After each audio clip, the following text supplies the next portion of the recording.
American പൗരത്വത്തിന് അപേക്ഷിക്കുന്ന വിദേശ പൗരന്മാർക്ക് ചില സ്വഭാവ സവിശേഷതകൾ വേണമെന്ന് US citizenship and immigration services.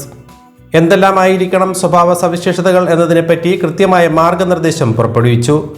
പൗരത്വം ലഭിക്കുന്നതിന് അപേക്ഷ നൽകുന്നവർക്ക് ഉയർന്ന ധാർമ്മിക മൂല്യം വേണം. മദ്യപിച്ച് വാഹനമോടിക്കുക, നികുതിയുമായി ബന്ധപ്പെട്ട കുടിശ്ശിക വരുത്തുക എന്നിവയെല്ലാം US പൗരത്വം ലഭിക്കുന്നതിന് തടസ്സമാണെന്ന് പുതുക്കിയ മാർഗനിർദ്ദേശത്തിൽ പറയുന്നു.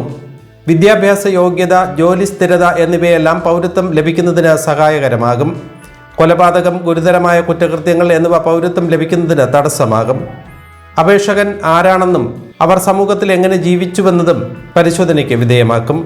സാധാരണയായി 5 വർഷമെങ്കിലും US സ്ഥിര താമസക്കാരായവർക്ക്, അതായത് ഗ്രീൻ കാർഡ് ഉടമകൾക്ക് US പൗരത്വത്തിന് അപേക്ഷിക്കാം. 2024 സാമ്പത്തിക വർഷത്തിൽ 8.18 ലക്ഷം വിദേശ പൗരന്മാരാണ് US പൗരത്വം നേടിയത്. ഇതിൽ മുന്നിൽ മെക്സിക്കൻ സ്വദേശികളാണ്. 1.07 ലക്ഷം പേർ മെക്സിക്കൻ പൗരത്വം ഉപേക്ഷിച്ച് US പൗരത്വം നേടി. രണ്ടാം സ്ഥാനത്ത് ഇന്ത്യക്കാരാണ്. കഴിഞ്ഞ സാമ്പത്തിക വർഷം 49,000-ലധികം ഇന്ത്യക്കാർ US പൗരത്വം നേടിയതായി റിപ്പോർട്ടുകൾ സൂചിപ്പിക്കുന്നു.